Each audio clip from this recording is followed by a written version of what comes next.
All right. Hello, everyone, and welcome back to Dynamic Character Productions, continuing here tonight on our exit interview tour for Survivor Monte Carlo. I am one of your hosts, Ian Moorhead, joined as always by my co-host, Morgan Jackson. Morgan, how are you on this fine evening? Doing great. It actually feels like spring today, which is amazing. Um, I'm still in my classroom, so you get to see new background today, but I'm doing good. Excited to talk to Kyle. And we are here tonight with Lilly, the mayor of the exit interviews. Lilly, how are you? Good. Ready to crack into it. Well, before we crack into it tonight, we're joined by our 12th place finisher of Survivor Monte Carlo, Kyle Durrett. Kyle, how are you? I'm doing well. I'm repping Serpone as always. I got my answers to everybody's questions, and I just drank a bottle of Truth Serum, so I'm ready to get into this. All right, That's Lilly, awesome. crack away. Yeah. So this is not your first org experience. We got to see you in our second season of La Lumana Beach. What are your feelings after Monte Carlo, comparing your experience between the two? I know they're different formats. One is mini, one is a long. And if you've done any other games, throw that in there too. But just overall thoughts to start off with.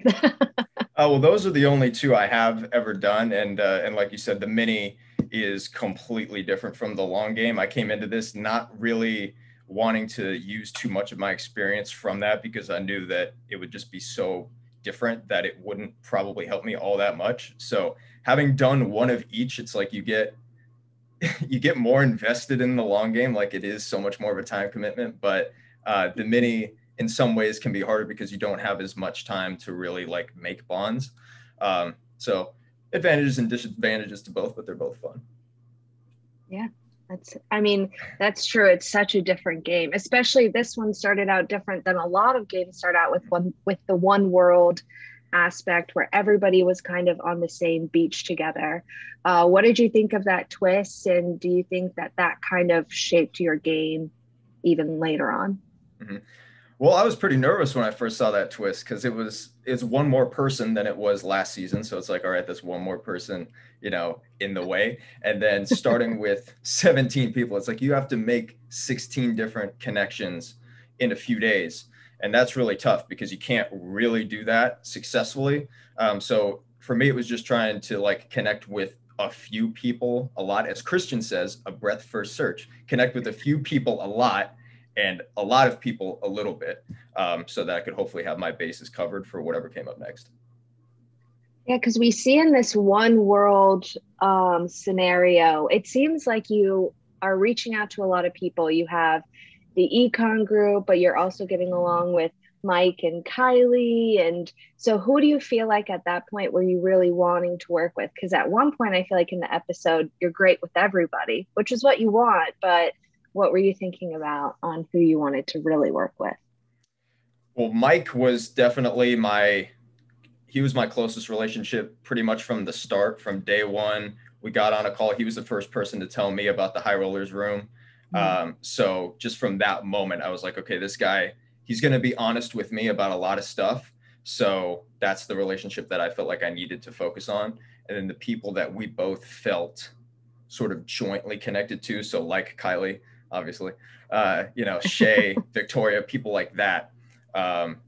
Those were the people that I was like, okay, if we can get together with them, let's work together because we both feel good about them. So were you happy when the tribes were they were put in place and Mike and a couple people you had mentioned were on your tribe? How are you feeling about the tribe or Serpone that you had been put on? I felt great about the tribe initially because I was like, I'm covered on a lot of different sides here. I didn't feel like I would be in any immediate danger if we went to tribal council. Micah, I wasn't that close to, but I didn't think that he would ever get enough people to vote me out. So I felt pretty good. But the thing about it was that, as you saw, Victoria and I were like in the middle of like two different groups. So we definitely talked a lot about how do we navigate this, because in the event that our tribe blows up as it did, like how do we figure out which group to go with and how do we do it successfully? So that was in the back of my mind, but at first I was like I feel like I was in a good spot on that tribe. Mm-hmm. It's interesting that you bring up the Micah vote, and we talked about this for a little bit during Micah's exit, was that his name really wasn't out there until he said, you know, maybe next vote we can get out Kyle. And immediately that kind of is what put him on everybody's radar, because people didn't want to vote you out at that point. Did you realize that he had thrown your name out there? Because we didn't really see a lot of it in the episode, just knowing kind of production had that information and Micah from in the game.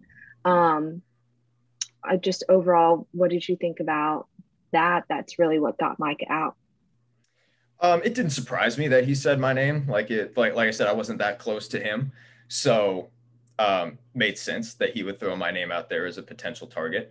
But when he did, that's what set Mike off. And Victoria and I were already hoping that he would go. Our plan was like, all right, we'll do Julie this vote, and then we'll try to get Mike a next vote so that we sort of keep our middle of the ground status within the tribe.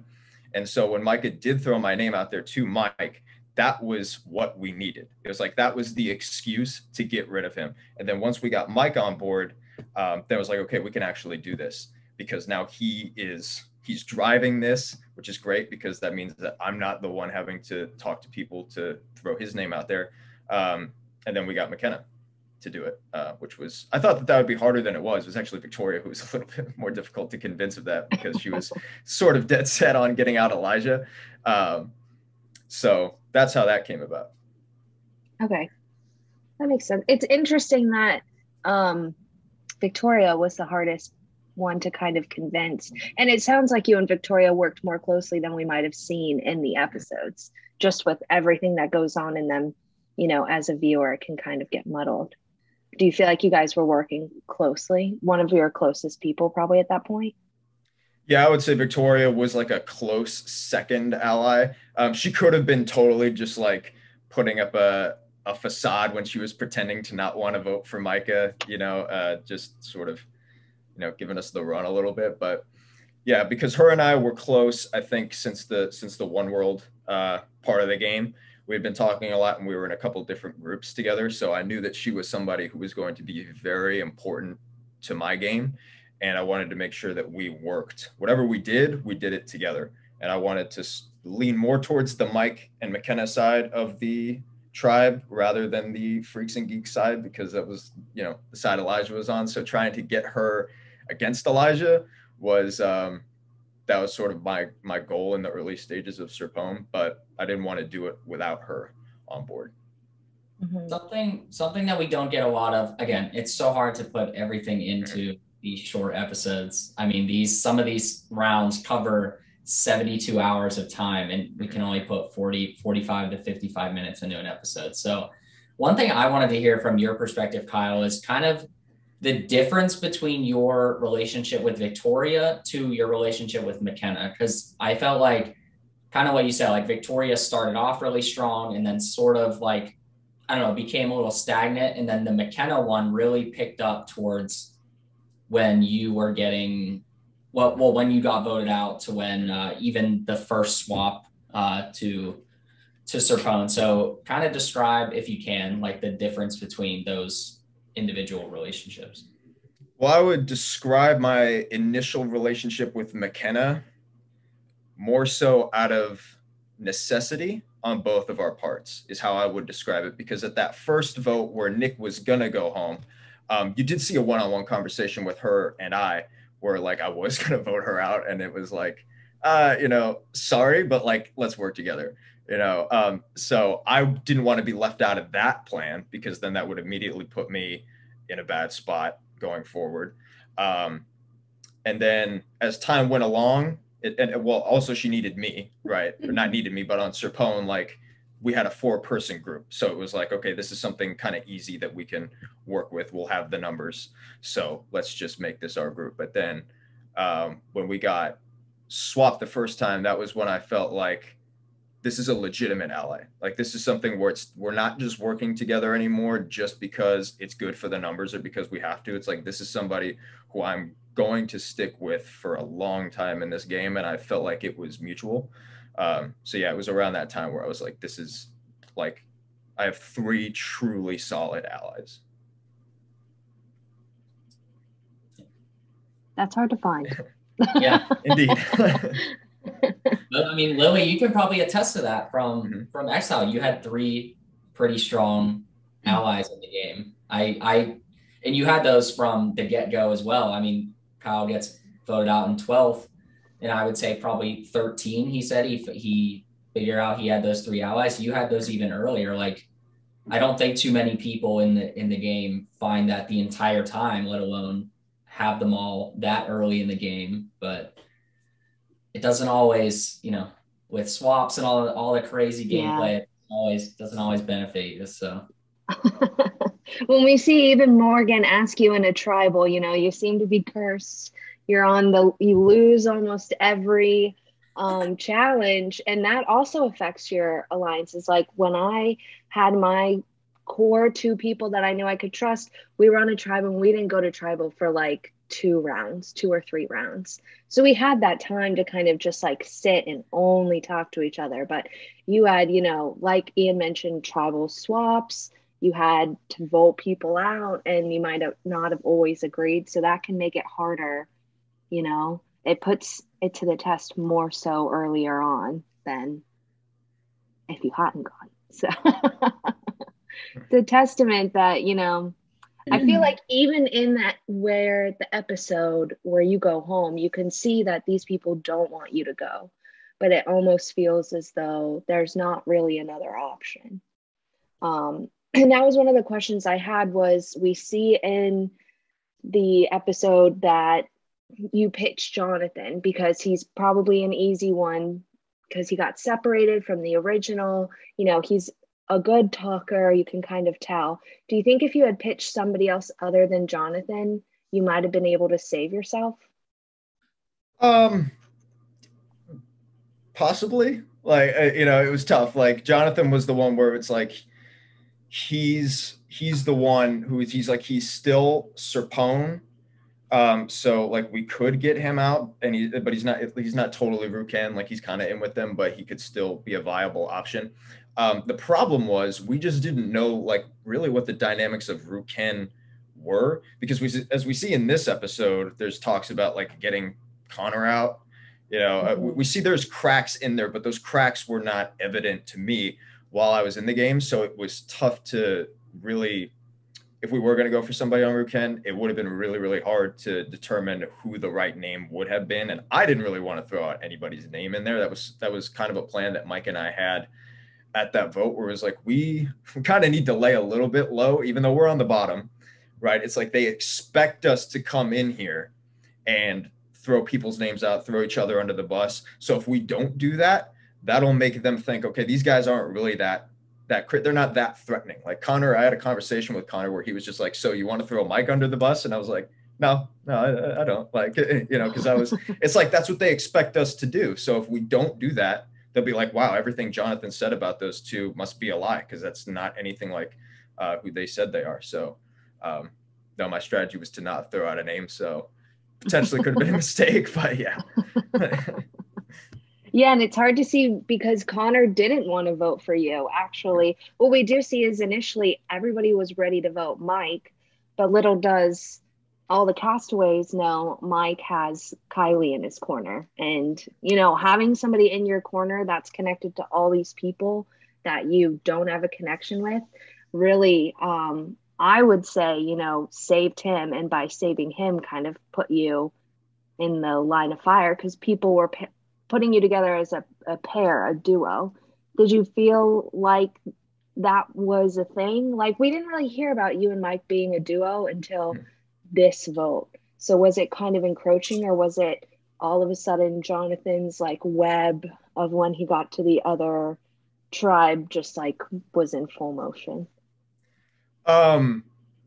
No, it was true. Like what he said was true about us, and that's something I'm glad you asked, because Mike and I actually, like, we were like dead set allies. Like I would say, besides Mike and Kiley, right? Like we were potentially the two closest people in the game, like up to that point, because we told each other absolutely everything. I was never going to make a move against him. And he, again, outside of this Kiley sort of situation, I don't think he ever would have made a move against me. So we were really that close. And Jonathan was kind of the one person to vocalize that. So that was one of the reasons why I was so worried about Jonathan, is because he even said that to my face one time. He was like, I know you and Mike are tight. And so I was like, okay, that guy's trouble. He knows way too much. And then he went over there and talked about us being a duo. So I was like, can't really deny it, but just try to work together to get past it. Because I didn't want to throw, like I said, I didn't want to throw him under the bus. He was too close of an ally for me to lose him at that point. So it was like, if he goes, sure, I survived, but it's just not all that smart in the long run to just totally sacrifice an ally like that with no protection. So yeah. And it's interesting because he really doesn't betray you at the end, right? He even says when he's showing his vote, like, this is just to prove, Kyle, like, I'm not voting for you, even though the votes are going your way. Were you surprised that he voted for Michael, though? That was kind of like do you think he was just creating chaos at that point? At that point, I did not know what to make of it, because like when I saw that Michael vote, that moment was when I was quite certain that it was going to be me, like during the reading of the votes, because I'm like, what sense would it make for somebody to vote for Michael at this point, you know? So yeah, I think he was just doing it because he didn't want to vote for me, and he was okay risking a connection in the game with Mike, because he and Michael weren't that close. But going forward, that's something that maybe Michael could hold against him, is that it's like, hey, you cast a vote against me just because. But he did it just so that he would not betray my trust. And I would understand if he did, you know, I would understand if he voted me out, but he didn't do that. Yeah, that was sort of like an outside of the game moment. That's how I saw it. And, you know, I appreciated that. Yeah. Those are like the moments, I feel like those are always my favorite moments, when it doesn't really affect anybody's game, but he saw you as somebody that he trusted and he wanted to keep you. And even though he knew that his vote wouldn't change the outcome, he still wasn't going to put it towards you, even though, like you said, it could have affected his game. So even though I think Mike is trying to play like the chaotic, maybe villainous character, I think it was nice to see that, like, you know, like, not, I don't know, like warm heart part. So I agree. It was a nice moment. One thing that I wanted to bring up is we see you talk about every advantage, and you just miss every advantage by like one person. Do you think that this affected your game? Yeah, probably a little bit. Because like the first clue that we got from the high rollers room, I did get that one right, but it was just too late. So it's like, if I had figured that out sooner, then I would have had a 50-50 coin, and I probably would have used it saved it to that vote and then used it there. So then it's like, at that point, yeah, it's a flip of a coin. It's like, maybe it would have saved me. Maybe I still would have gone home there, but possibly would have given me the chance. The other two, was not going to get that before anybody else. Still don't even know what the right answer was, to be honest. I mean, I know what it was, but I don't know how anybody figured it out. So yeah, that wasn't going to happen. I'm with you. Sometimes they're just not even, they're way over people's heads. And we see, I mean, even the first one, we see Michael say like, I don't know what this means. Yeah, I mean, in order to get them, you not only have to get them right, you have to get them right first. So you either, I mean, you really either get it right away, or, I mean, we did get, Morgan, what would you say? We got like 6 to 8 correct answers for the first one. I mean, Shea was the first one to give us the right answer. So yeah, we definitely had several people get the correct answer for Shea's advantage. Not as many for the first, I'm trying to remember the welcome to Monte Carlo clue. Yeah. When you first got into tribes. There were lots of people who kind of figured out the first part of it, because you had to like move then switch or something. Shift then mix. Shift then mix. So we got a lot of people that guessed shift then mix, but they didn't put together the next thing. But definitely people were afraid of that bottle clue. We did not get nearly as many guesses on that, which is understandable because you had the chance of a disadvantage really 50-50, even if you figured out the riddle. So yeah, we hear that a lot in episode 5 and 6 from, maybe not a lot, but we hear it from a couple people like, hey, I'm down to these bottles. I've done it a couple times. I know it's these two, but I still don't want to go for it. And I know Elijah brought it up to several people, brought it up to Victoria. He brought it up to you. He brought it up to Mike. Like, we should go for it together. He did not bring that up to me. Okay. He did not bring that up to me, which is one of the things why I started to really distrust Elijah after a while, just to bring that up, is because from Victoria and Mike, I found out how much information he was not sharing with me, because I thought he viewed me as somebody that he could really trust and that he really wanted to work with. But from third-party sources, hearing certain things that they're hearing from him that he's not telling me. So I was like, okay, you don't want to work on this with me. You don't want to tell me about your advantage. That's fine. But if I find out about it, then it's trouble. So that's actually interesting because, and when the Elijah vote, you were like dead set on voting him out, but it felt like he didn't have a lot of people to trust, right? And so it felt like you could swoop him in, but that makes way more sense that he wasn't cluing you in, and that's why you were. That makes sense. Sorry, Ian, go ahead. Well, I was just going to ask Kyle one more question.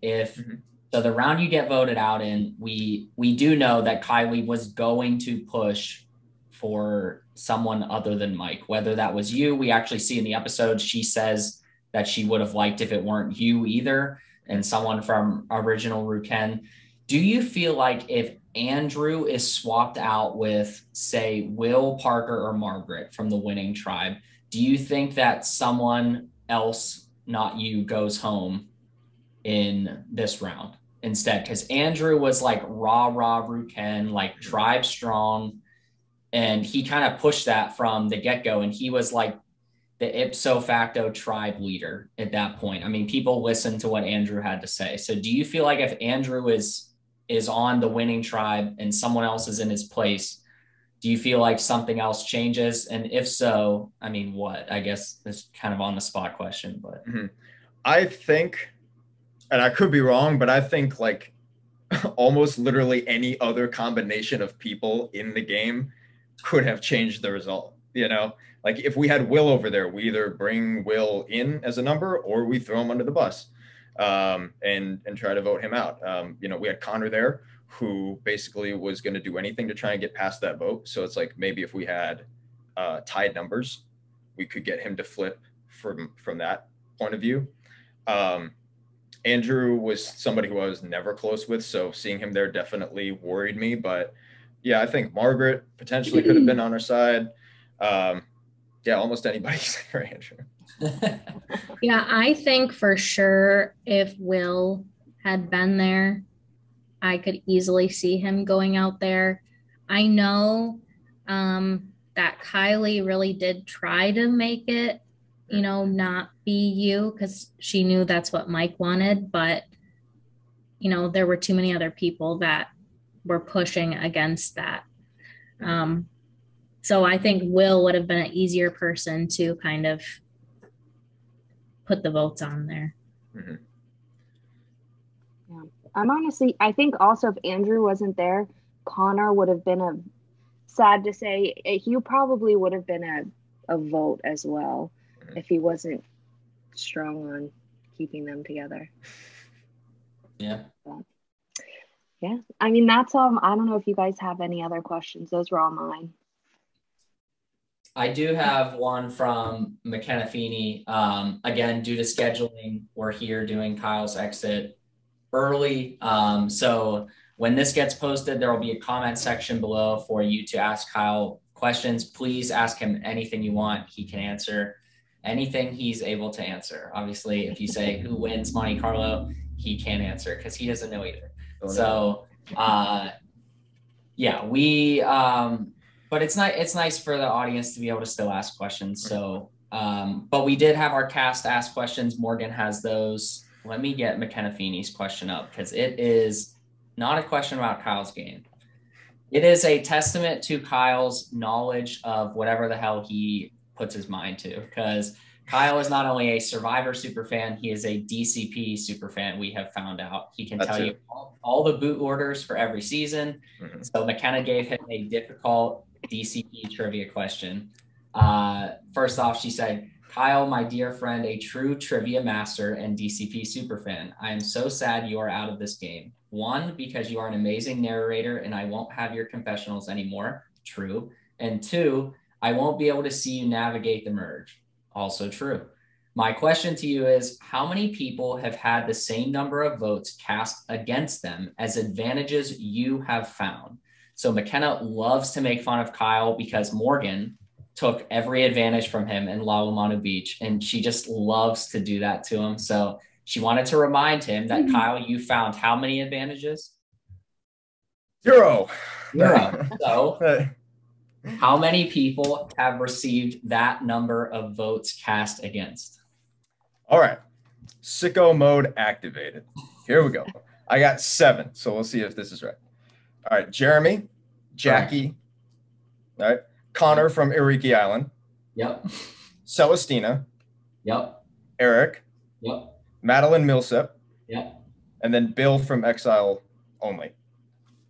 Well, we were counting 2 games, so your first 6 answers were the correct 6 answers. Congrats, Kyle. You have answered the question correctly. I mean, I don't know whether to be proud or not. Well, I guess he got votes in Lalomano Beach. Who did? Shea. Oh yeah, Shea as well. Yeah, for one. Yeah, if we were only counting 1 game, yeah. Oh, yeah, Shea in this game, yeah. But yeah, well, congrats, Kyle. You have a. Thank you. That's impressive. I'm proud that you answered the question. That's a personal victory for me. Yeah. Yes, right. That was impressive. Thank you. And I'll turn it over now to Morgan, who has our Castaway questions. All right. First question is from Margaret. Did you know Mike and Kiley were a tight 2 pre-merge? And if not, how do you think it would have affected your merge and final 3 plans with Mike, since y'all had been a 2 on Serpone? I did not know. No, yeah. I'm just reading what Margaret wrote. The most foreign word to come out of Morgan's mouth. Anyway, yes. I'll let you speak now. All right. I did not know that they were a tight 2. That was basically like the one thing that Mike kept from me. It was kind of a big thing. But in terms of how that would have affected that, like if they had told me, let's say all 3 of us get to the merge together, they tell me, I still probably would have like worked, just as closely with Mike, and we could just be like a tight trio and work together.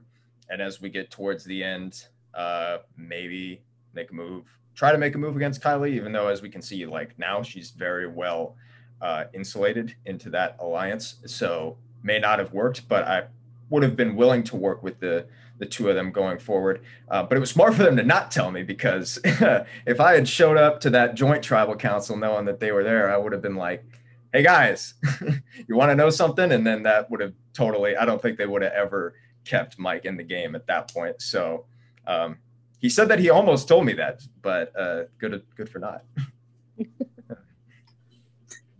All right. Next question is from Will. What would have been your first move? What would your first move have been if you made the merge? Well, it's funny that you should ask this question, Will, because my first move would have been to go to you, because Will was somebody who I always wanted to link back up with at some point in the game. And it was either to throw him under the bus hardcore, or he would become my closest ally, especially if Mike had gone home in my spot. So like if I make the merge and Mike is gone, I definitely would have gone to Will. I would have made a final 2, would have named it the Crib, and seen where that had gone from there.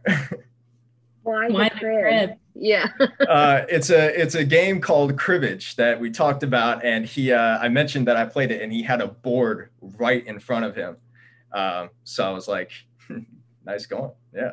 I have a collection of cribbage boards. Oh, excellent. So do we. There's a bunch over down there in my classroom. Awesome. Anyway, cribbage. Who would have thought? Okay. Side note from Will.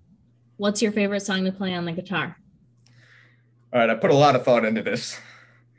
It's a very hard choice, but I had to go with the song that is probably tied for my favorite song of all time, and that is My Curse by Killswitch Engage. So that's what I'm going with. Good song. Mm-hmm. I don't know it. Sorry. I don't think you would like it, Morgan. I gotta be honest. It's not everybody's thing. My music palette is not very refined. Anyway, next question from Shea. Which one person do you wish you would have formed a better bond with right from the start of the game? It's probably a bad answer, but I would say no one. Just because I don't think that it would have had any direct influence on this particular vote. I think that it would have always gone down this way, no matter, like, even if I had, had like the tightest connection with Kiley, of the people on this cast. This is still the way it would have always gone. So from that perspective, I don't think it would have made much of a difference. In terms of just like personal, I would say Michael, because he was somebody who right off the bat, I wanted to work with him and Julia, like right when we got marooned. Those were the two people who I was like, that's who I want to work with. And then I like didn't talk to either of them ever. I was like, Michael seems cool. So that's my answer for that. Nice. All right, next question is from Victoria. Based on your experience in this game, if you played another game that started similarly to this one, do you think it would be better to throw the first individual immunity challenge or try your hardest? I would throw it. And I'm surprised I even ever considered winning it, to be honest. Especially once I saw Mike and Victoria were in the not safe group. That's when I had decided to throw it at that point, because I was like, this will be a good opportunity. We can all be together and we can build like real trust instead of just talking about let's work together. It's like now we actually have an opportunity to work together. And as you saw with the dynamics in here, it was like the people who were at that vote or the vote that didn't happen, but in that group, we were all tight just from that alone. And then so we decided to work together going forward based on that. Didn't necessarily work out for me, but I think that the logic is there for that, because that's what kept us together, at least in the initial stages. All right, next question is from McKenna. How do you think tribal would have been different if Ruken 3.0 had been going to tribal with your tribe? Who would you have wanted to target, with it being 4-4 OG Serpone and OG Ruken? So what 8 people does that mean are there? Kyle, Mike, Connor, Michael, and then Margaret, Will, McKenna, and Victoria. I would have definitely preferred that group to go to tribal with for sure, because then we would have had all 4 of our Serpone alliance there. At that point, that was when I mentioned I would throw Will under the bus if we linked up. That's the situation where I would have done it, because it's like this could be, kind of an easy vote to get out here. I think that there is a slight chance, not a slight chance, I think that there's a decent chance that Margaret would have been on our side for that vote. But even if not, I think that Connor would, like I said, he would have done anything to get past that vote. Like he says that, he admits that. So if we just say we're a type 4, we're not budging. If you want to go to rocks, do it. But we're going to stay together. I think that he ultimately would have ended up flipping. I think that was when I was reading the questions incoming. That was my favorite one, because I thought about the dynamics of the 4-4. You have, in my opinion, you have probably the tightest 4 in the game. You could say Mike Margaret, Parker, Andrew, and Kiley were tight, but they hadn't voted together nearly as much as you, Mike, Victoria, and McKenna. So it would have been that tight 4 with like the 4 Ruken members who I felt were like the most skittish. Like they would have done whatever it took to, you'd have had Connor, Michael, Will, and Margaret. And Margaret. Yeah. Like Margaret had just gone through a really tough vote. Will, I mean, he said several times in the season, like he would flip at any time. Connor was like, I'll do whatever it takes to make it past this vote. Michael was like, message me 10 minutes before tribal who we're voting. I can't be there. So, I mean, you could have had like a Borneo merge where it was like 4-1-1-1. Yeah. But yeah. All right. Our final question is from Parker. If you had to keep going and finish both challenges, which one do you think you would have finished first, the popsicle one or throwing the cards into the cups? Also, do you agree that in hindsight, that popsicle challenge was much harder for those with beards? Well, for the first part, I probably would have finished the cards first. The problem was that the cards we had in our box were like terrible. They were like not good for throwing. You know, I was like, that's why I asked actually in the beginning in our strategy round, I was like, do we have to use the cards that you gave us? And you were like, yeah. And I was like, well, that's not good. These are not good for throwing. But probably I would have done that before the popsicles. And yes, it is a disadvantage for those with beards because I looked like I'd just come out of the woods during that challenge. And there's, you know, you have a hindrance. So yeah, slight disadvantage, but my own choice, I guess. All right, that's it from our Monte Carlo past. All right, I know Ian has a question, but we do like to ask if you could sum up your game in one word, what would it be and why? I would go with satisfactory, which is ironic because the outcome of my game was quite unsatisfactory. But I would say just in terms of the way I felt like I played, the way I tried to like set myself up for these votes, I was pleased with it, to be honest. Like it didn't work out. You know, like of course, like there was like extenuating circumstances as to why that was, and so I'm okay with that. I felt like I did everything at the time that made sense to me. So made the moves that I wanted to make. So overall satisfied with it. That's awesome. I like that word. Yeah, I mean, we talk about it with Real Survivor. We can talk about it here. Like placement isn't everything. Like just based on where you place doesn't mean you played the 12th best game or the 5th or 6th worst game. I mean, that's just not true. Like you said, an extenuating circumstance, which all these games have. I mean, this community is very small. It's hard to get past, you know, that kind of thing. But no, I think satisfactory is a great word. And as far as I'm aware, you got some pretty good friends out of it too. So absolutely. Not talking about us, talking about other people. That's right. Not you guys at all. My question this season is, who on the cast were you most impressed by and why? All right. I'm going to go with somebody who no one has mentioned for this question yet, and that is Queen Victoria. She played both sides like really well in the original Serpone tribe, better than I had even seen while we were on the tribe together. She definitely kept her relationship from Jonathan secret, like how close they were, and how close her and Elijah were, or how close Elijah thought they were. So that just stuff like that, and her even considering, like you saw in episode 5, where she was like, I'm watching that alliance of like Kyle, Mike, and McKenna, and I will flip on them if I have to. Stuff like that that's things that I didn't see in the game that I'm impressed with. Sweet. Good answer. Yeah. Morgan, Lily, anything else for Kyle? Nope. As always, it's just great talking with you, Kyle, and fun hearing about your game and breaking everything down. Yeah. It was great watching you. That's I agree. Kyle, any last things to add before we close out? Well, I'd just like to say thanks to you guys and everybody on production for, doing all of this. You put this on, you make these episodes for our benefit. And I certainly appreciate it. I think I speak for everybody when I say that. So it was an absolute pleasure to be a part of this season.